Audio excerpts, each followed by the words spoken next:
지금 코로나에 중심돼서 애기들이나 노약자들을 제외한 나머지 오시는 분들은 그대로 잘 규칙을 들여가면서 예배를 드렸으면 좋겠다, 이렇게 말씀을 드립니다.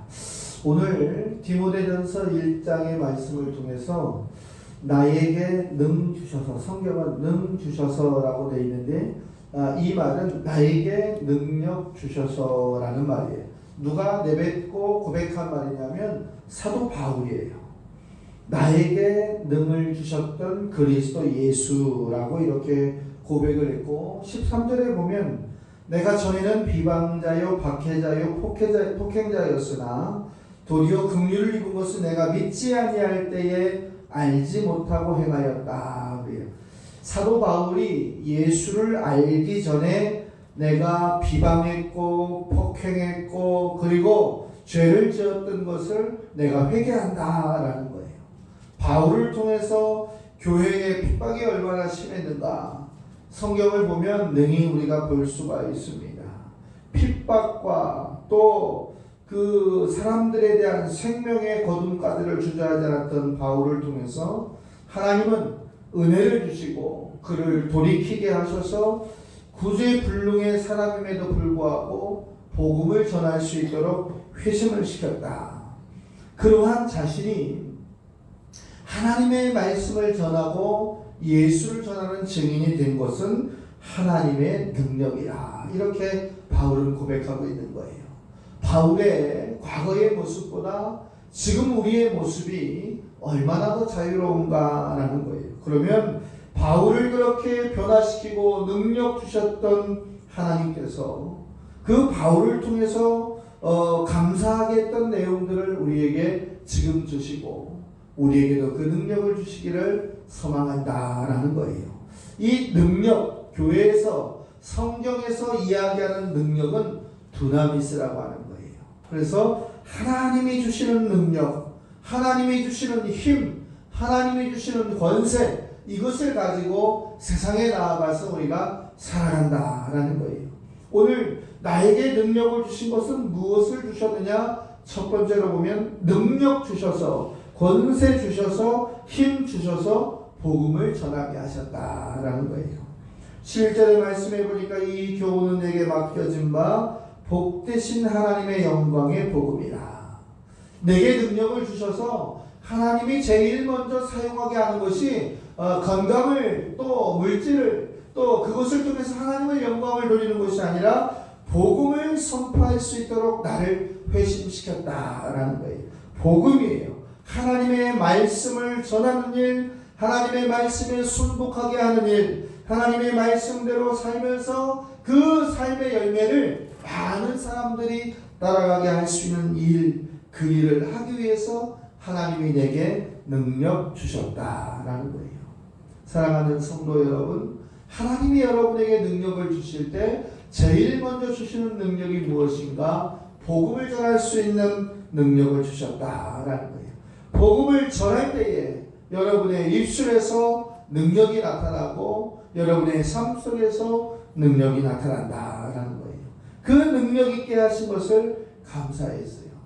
그럼 도대체 이 바울을 통해서 주었던 이 복음은 어떤 복음이냐? 첫 번째로 보면 복음은 복된 복음이다. 복되게 하신 복음이다.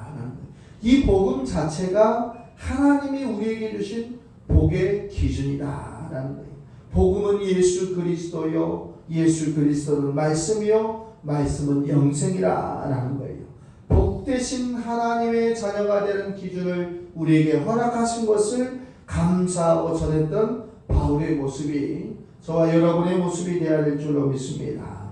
또 두 번째로 보면 영광의 복음이에요. 어떤 영광이었냐 그러면 자신처럼 이제 많은 사람을 압제하고 죽이고 심판하고 판단하였던 몹쓸 인생이었지만 이제 아무리 천하다, 아무리 무능하다, 아무리 연약하다 할지라도 복음만을 가지고 있다고 한다면 하나님의 긍휼하심의 은혜를 입고 하나님의 용서와 사랑을 덧입은 자는 새 힘을 얻는 영광의 사람이 된다. 즉 예수를 믿은 자에게는 영광의 능력이 나타난다. 그렇기 때문에 그가 능히 감사한다라는 거예요. 또 세 번째는 무슨 감사를 했냐면 구원을 주시는 하나님의 능력에 대해서 감사했다. 로마서 1장 16절에 보니까 내가 복음을 부끄러워하지 않으려니 이 복음은 모든 믿는 자에게 구원을 주시는 하나님의 능력이라 그랬어요. 복음을 부끄러워했잖아요. 바울이 복음을 전하는 자들을 심판하고 그들을 제사장들 앞에 끌고 가고 그들의 생명을 이제 멸하는 데 앞장섰던 그가 이제는 그 복음을 지키기 위해서 그 모든 복음이 하나님의 능력으로 구원을 주신다라고 하는 그 말씀의 진리를 깨달을 때 그가 변화되었고 그가 회심되었고 하나님은 그에게 능력을 주셨다라는 거예요. 복음을 소유한 자의 언어가 바뀌었다. 복음을 소유한 자의 힘이 균형이 바뀌었다. 왜요? 하나님이 능력을 주시니 그의 삶이 바뀌었다라는 거예요. 여러분, 한 사람 한 사람이 하나님의 능력으로 충만해지기를 주의 이름으로 축복합니다. 저와 여러분이 구원을 주시는 능력, 회심케 하는 능력, 그리고 모든 사람을 살리게 하는 능력에 감사할 수 있어야 돼요. 또 복음은 평안이다라는 거예요. 복음은 우리에게 주님의 샬롬의 축복을 더하여 주신다. 에베소 6장 15절의 말씀해 보니까 평안의 복음에 예비한 것으로 신을 신으라. 하나님의 전신갑주를 입을 때에 평안의 신을 신으라. 주님은 우리에게 평화가 있기를 원하세요. 주님은 여러분의 가정에, 여러분의 직장에, 여러분의 사업장에, 여러분의 삶에 평화가 있기를 축복하신다는 사실을 기억하시기를 바랍니다. 요한복음 14장 27절의 말씀에도 보면 평안을 너희에게 끼치노니 곧 나의 평안을 너희에게 주노라. 세상이 주는 어떠한 것보다 다르다라는 말씀이에요. 또 바울이 감사했던 하나의 말씀 뭐냐면 천국의 복음이다. 이 천국의 복음은 어떤 능력이냐면 마태복음 4장 23절에 보니까 예수께서 갈릴리에 두루 다니시며 가르치시며 천국의 복음을 전파하시며 모든 병과 모든 약한 것을 고치셨다. 복음은 멈추는 것이 아니라 행동하는 것이고 열매를 맺는 것이고 그로 인해서 많은 사람들을 구원하는 것이다 라는 거예요. 결국 복음을 소유한 자는 천국을 소유한 자요, 복음을 소유한 자는 하나님의 자녀가 되는 축복을 얻었기 때문에 바울은 하나님은 내게 능력 주셔서 복음을 전하게 하셨다라는 거예요. 여러분이 예수의 이름으로 복음을 전할 때에 이 5가지의 놀라운 축복의 주인공이 될 줄로 믿습니다. 살아가는 동안, 입술을 여는 동안 가장 먼저 내뱉어야 될 것이 무엇이냐면 예수 그리스도는 주님이십니다. 이 한마디예요. 예수 그리스도는 주님이십니다. 그 주님을 영접하십시오라고 하는 이 한마디로 여러분의 인생의 방향성을 바꿀 수 있기를 주의 이름으로 축복합니다. 또 두 번째로 보면 복음을 감당하는 자에게는 직분을 감당할 만한 능력을 주신다라는 거예요. 오늘 12절의 말씀에 보니까 나를 능력 있게 하신 우리 주 예수 그리스도께 감사함은 나를 충성되이 여겨 내게 직분을 맡기셨다. 이렇게 이야기하는 거예요. 예수를 모르기 전에는, 예수를 부인할 때는, 예수 믿는 자들을 핍박할 때는 알지 못했던 그 무지함을 고백하는 겁니다. 예수를 믿고 나니까 하나님이 내게 직분을 주셨다라는 거예요. 그 직분을 통해서 우리가 할 일을 찾았고 그 직분을 통해서 사명을 감당했다라는 거예요. 지금 이 자리에 앉아있는 저와 여러분, 또 유튜브를 통해서 방송을 보는 사랑하는 성도 여러분, 무엇을 가졌느냐? 하나님은 우리를 통해서 사명을 주셨고 그 사명을 통해서 우리에게 능력을 주신다. 사명이 있는 자는 죽지 않는다고 리빙스턴은 얘기했어요. 즉 사명이 있는 자는 하나님이 능력을 주신다. 즉 이 말씀은 뭐냐면 할 수 없는 것을 할 수 있게 하시는 하나님, 안 되게 하는 것을 되게 하시는 하나님, 없는 것을 있게 하시는 하나님, 그것이 하나님의 능력이요. 그 능력이 사명자를 통해서, 그 능력이 직분자를 통해서 우리에게 허락하신다라는 거예요. 사랑하는 성도 여러분, 할 수 없는 것, 안 되는 것, 없는 것 두려워하지 마시고 우리 안에 주님의 성령으로 충만케 되심을 먼저 고백하시기를 주의 이름으로 부탁을 드립니다. 하나님이 우리에게 원하시는 건 충성이에요. 첫 번째로 보면 감당할 만한 충성이 무엇이냐면 마태복음 25장의 말씀에 작은 일에 충성할 때 많은 것을 맡기신다 그랬어요. 하나님이 이제 건물을 세우고 선교의 센터를 세우는 것에 감사하고 그들을 먼저 축복하는 것이 아니라 교회 마당에 있는 휴지 하나를 주는 것부터, 교회의 주보를 통해서 전도하는 것부터, 내 삶 속에서 이루어지는 예수의 생명의 향기가 나가는 것부터 우리 하나님은 그것을 충성되다 이렇게 가지고 있는 거예요. 5달란트, 2달란트, 1달란트를 가진 사람들이 같은 상황 속에서 평가를 받았지만 5달란트와 2달란트를 받은 사람에게 말하기를 내가 작은 일에 충성하였음에 내가 많은 것으로 내게 바뀔 것이다. 기본이 작은 것부터 큰 것을 가리지 않는 사명자를 원하신다. 요한계시록 2장 10절의 말씀에 보니까 내가 죽도록 충성하라. 그리하면 생명의 면류관을 내게 주리라. 생명의 면류관을 주신다는 건 뭡니까? 천국의 소망을 가진 자요, 천국의 주인공이 될 수 있도록 허락하신다라는 거예요. 이 충성이라고 하는 것 한자로 가운데 중자에 마음 심자, 또 말씀 언자에 이룰 성자, 결국은 마음의 중심으로 말한 것을 이루어준다. 그것이 충성이에요. 군인들이 충성 외치는 것은 우리가 마음을 다해서 국가와 국민을 지키겠습니다, 이 이야기예요. 다시 말하면 하나님 앞에 충성은 뭐냐면 우리의 마음을 다해서 순종하고 하나님 말씀에 복종하면서 내가 그 삶을 따르겠습니다 라고 고백하는 것이다 라는 거예요. 우리의 마음의 중심에 하나님으로 인해서 충만한 저와 여러분의 한 주간이 되시기를 주의 이름으로 축복합니다. 직분을 주셨지 않습니까? 하나님이 우리에게. 그리고 그 직분을 받았을 때 우리의 마음이에요. 참 감사하다, 참 고맙다, 나처럼 연약한 자에게 하나님이 은혜를 주셨으니 내가 그 사명을 감당하겠다라고 하는 즐겁고 좋은 형통한 입술이 저와 여러분의 입술이 되기를 주의 이름으로 부탁을 드립니다. 그런데 왜 일을 시켜서 힘들게 해서 일하는 것 자체가 어렵다라고 불평하게 되면 하나님이 영광을 받지 않을 뿐 아니라 다른 사람에게 촛대를 넘긴다고까지도 성경은 이야기하고 있다라는 거예요.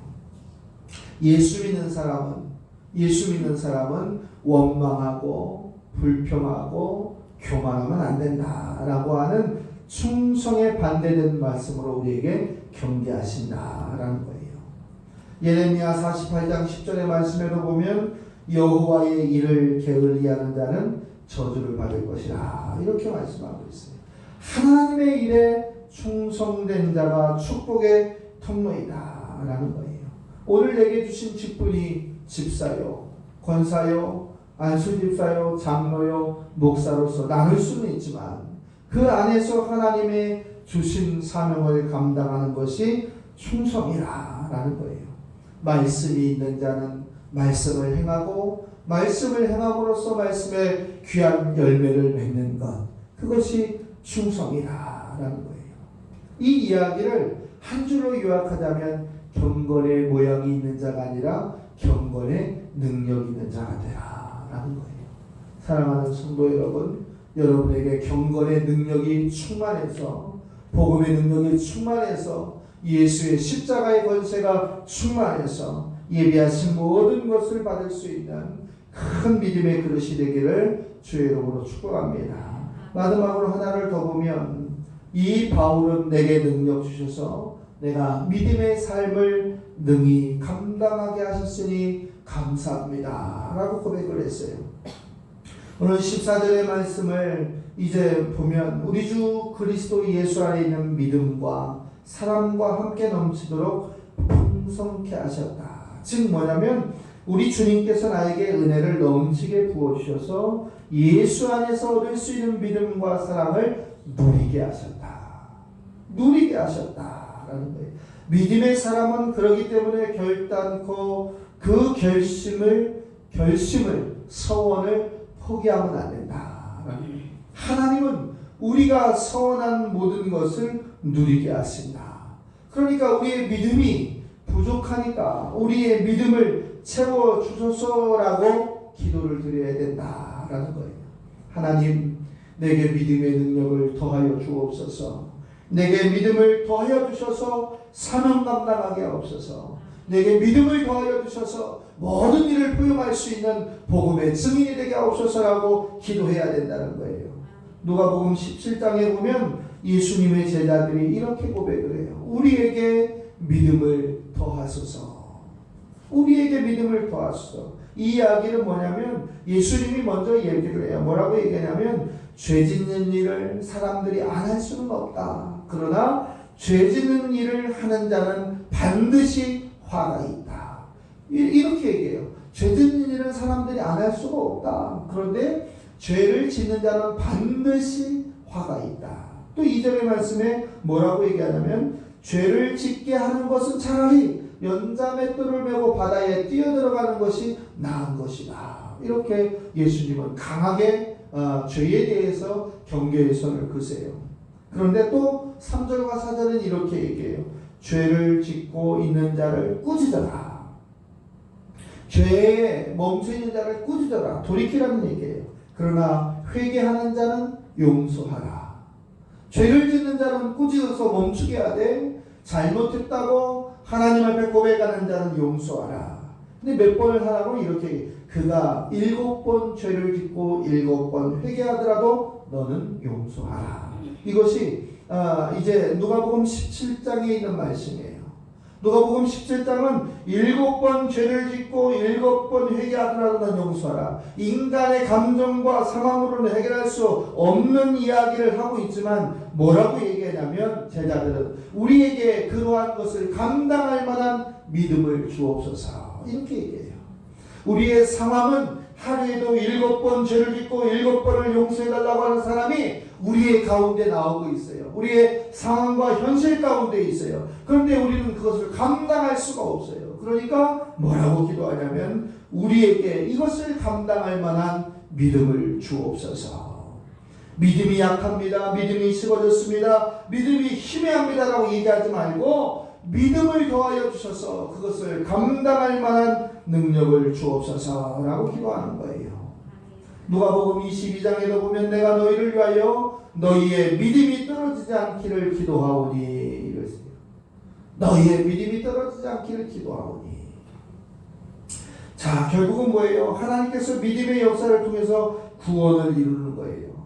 사도행전 16장 31절에 믿음을 떨어뜨리지 않는 자에게는 구원을 주시는데 주 예수를 믿으라. 그리하면 너와 내 집이 구원을 얻으리라. 이 말씀이 뭐예요? 예수 천당 불신 지옥의 정확한 정답을 주시는 거예요. 구원은 돈으로도 살 수 없고 능력으로도 살 수 없고 권세로도 살 수가 없어요. 오직 예수 그리스도의 이름으로만 살 수가 있다라는 거예요.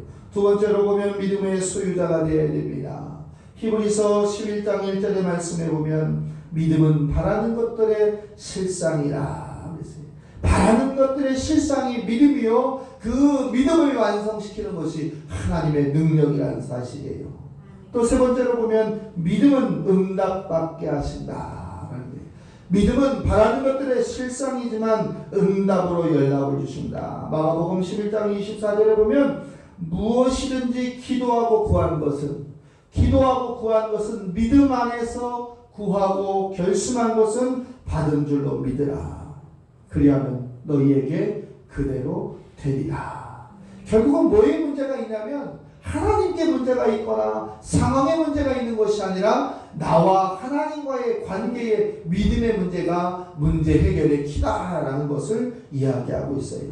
이 믿음이 회복될 때 기적이 나타나게 하는데 마가복음 16장의 말씀 믿는 자들에게 이러한 표적이 따르리니 믿는 자에게 이러한 표적이 따르리니 저희가 내 이름으로 귀신을 쫓아내고 새 방언을 말하고 뱀을 짚고 독을 마실지라도 해를 받지 않고 병든 사람에게 손을 얹은 즉 나음을 얻으리라. 믿음으로 행할 때에 그러한 기적이 나타난다. 그러니까 예수님의 제자들의 기도처럼 내게 믿음을 더하여 주옵소서, 내가 감당할 만한 믿음을 더하여 주셔서 이기게 하여 주옵소서를 고백할 수 있는 저와 여러분 되시기를 주의 이름으로 축복합니다. 그러한 사람에게 요한복음 7장에 보면 성령을 주신다 그랬어요. 나를 믿는 자에게는 성경의 이름과 같이 그의 배에서 생수의 강이 흘러넘치리라. 생수의 강은 뭐냐면 성령을 이야기하는 거예요. 성령을 통해서 여러분에게 하나님의 능력, 하나님의 권세, 하나님의 힘을 주실 줄로 믿습니다. 말씀을 정리합니다. 사랑하는 성도 여러분, 바울을 통해서 복음을 전하게 하시고 직분을 감당하게 하시고 믿음의 삶을 살게 하셔서 하나님 앞에 감사하게 살았던 것을 기억하면서 바울처럼 연약했고 하나님을 배신했고 또 무지했던 우리가 이제 성령의 사람으로 새롭게 변화되어서 살아갈 때 그 직분 감당하달라고 내게 믿음을 더하여 주옵소서를 외치며 한 주간을 살아갈 수 있는 저와 여러분의 승리의 한 주간 되시기를 주의 이름으로 축복합니다. 기도하겠습니다.